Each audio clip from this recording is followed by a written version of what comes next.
Abusana penso ya mawache ama wakwaba o hwe live Adom TV sanso o tie nka sempa 94.7 FM. Chane suma me da dru say ya na wo twidwumadi ene edi brel ewo o TV so sanso na o tie nka radio so ene eye July bosome ne da etoso enan mfe afe 2020 emu. Anapai enkomo no ensesan edwode atwam na electoral commission abato adwuma ekuo no ehye ase se wo twere abato kata afoforo kra o man mu ansa na Simon anamontu ebeba so no ehuntwenu ahye bebre ni nyina ede wani madeja but finally no abrowatimi yi puma kwam ma afe ye ka say abato kata no electoral commission ahye ase wo hwe animu se 33,367 registration centers o man mu nyina no in phases abato kata abato di ntwe no ebetime akoso sa faces ne kra na pay bebo ya homode ne atimi atiase yi esanse edementime ho ase bebre ene de aba education no anshada ankoso papa enti obi ho no ma obekọ ne police station na nka ohwe anim se obetime atwere ne din no obekọ no na ese enduru wo so eno anapai ye be domasuko na yahwe electoral commission no ehwe animu say between 16 million to 16.5 million eligible voters there yebetimi atwere wo mo edin branapai yesin konye yehwe so far ene ye de toso enum ene ye de toso nsia yehwe abato krata no edintwe no ase foforo ye access so far sane edintwe no akọ yebehwe na fei yahwe the dynamics in the current registration exercise electoral commission what they ahihye suyi enso stronya ababedan temu ementi for the first time you can correct me if I'm wrong but for the first time in our nation's history yehunu approach for womo boban ewo abato dintwere emu Ghana ha ede na sesan ede na asie and then again the election rigging machinery already amanyofo binum afiase raise red flags say aban oteso no wo body trimupo say wo bewia abato krata no abato ayeba beto no emu violence akoso emiamia bebre awutu senya east constituency yehunu mabo ene nipa wo muti apai man apempam ni ade ni nyina yehunu awutu senya east constituency assemblyman of Wayon City ono so yebo nani so ma say ye ka say ono so bia woda no ate say mu eden pa yakọ atebu amanten a ohon so NDC executive so mo ho entokwa koso wo ho ma constituency secretary and a constituency organizer omienu nyina omo ho eka adwamu sa so asawase constituency so yete say NDC executives ni bi wo ho a approach for ache wo mo say wo mo ekuta registration forms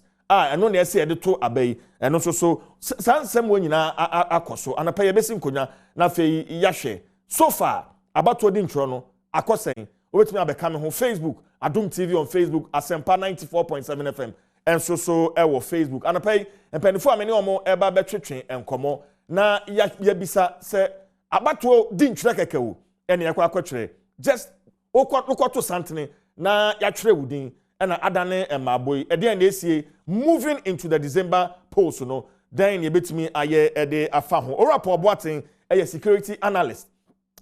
with Africa Center for Security and Intelligence Studies onoba be kayensa sanso na Dr. Charles Amoagema or lecturer University of Ghana Legon ono so ba be kayensa ye zoom no so mpanifo so ba be kayen ho e zoom no so Ora Evans Nimako or director of elections for the NPP on Baba Kayensa was Zoom no so Chief Bini deputy national organizer of the NDC on so yehwe nim so Baba Kayensa sanso na yehwe nim se twetwe for penny oda NDC amayoko no ano Ora Johnson Esiedu Enketia General Mosquito enso Baba Kayensa e was Zoom no so na ye no mpanifo nyina atoato adwene na yetimi ahwe nia yekwei se ebetimi aboa ene sakra ya ye wo mu a ebetumi ayeyie midin the Chief Jerry Forson abato ne hyase juada nia akoso emiamia binum yakeka ne ma bi abom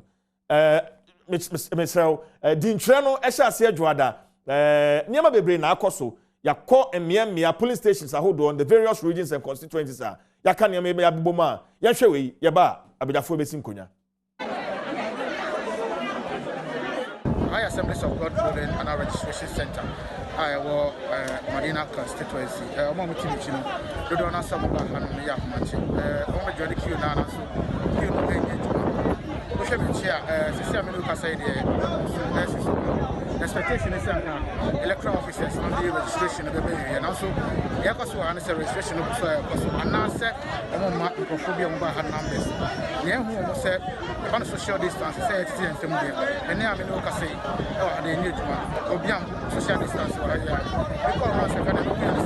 max, because we share max. Which I mean, we are going to come back at the end, I said, we're going to come back at Tuha, not in Fiona, Marina constituency. Assembly of God Polling Center, I don't think we didn't come here.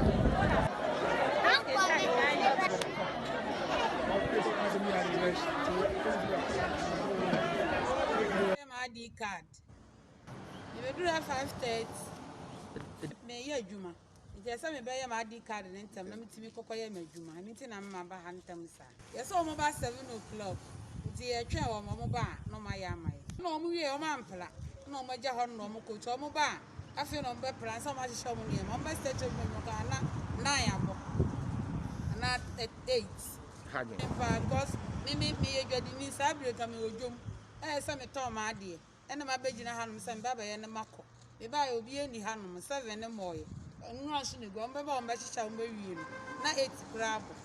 That's why. Omampanyin abedi akire Mahamudu Bawumia e de afutu amaganafo nyina ase wonkosoa na ebra wonom etro wondin no wonni enhyehye egu akwanmu sese wonom ediso na COVID-19 yare no ase antre e wo registration centers ahodo no wode sansemi tudwa e wa abra wokoka enipa wonom e wo Perega DA Primary School polling station e wo walewale ya e wo North East Mantamu na ono nso ekotro ni din e de gi ne new voter ID card DB wo fa sa akwanya no so de afutu e maganafo nyina ase obia emomoden na wonfa ne ho enhye side introtro dwumadie yi mu esan se eno nko ene kwan a wonom ebetimi afa so eyi nipa obetimi ayempomtu dwuma a wonom ehwe ne mu kwan no ama wonom e wo man mu registration for my voters ID card at the polling station here my hometown. As you have observed, the process has been smooth. I was eager to see how the social distancing protocols were being observed, and I think that they have been observed very well. The process has been quite reasonably quick, and I used my national identification card as my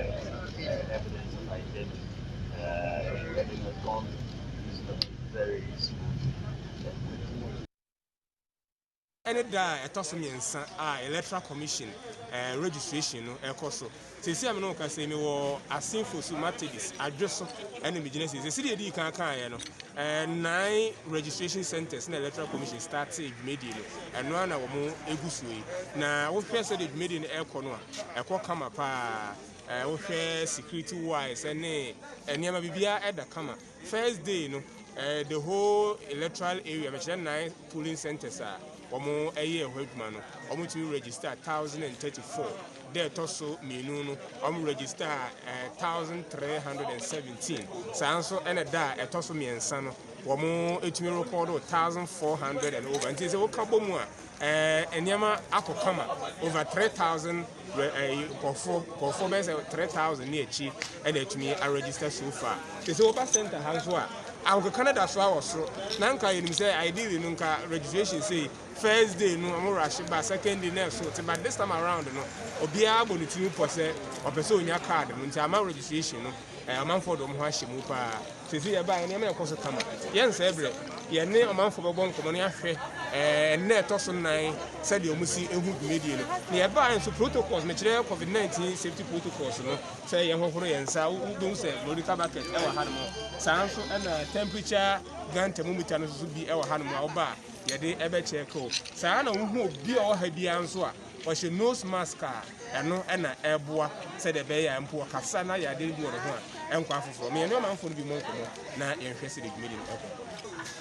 oh kaka na ka afa wanu say am say ba you say discipline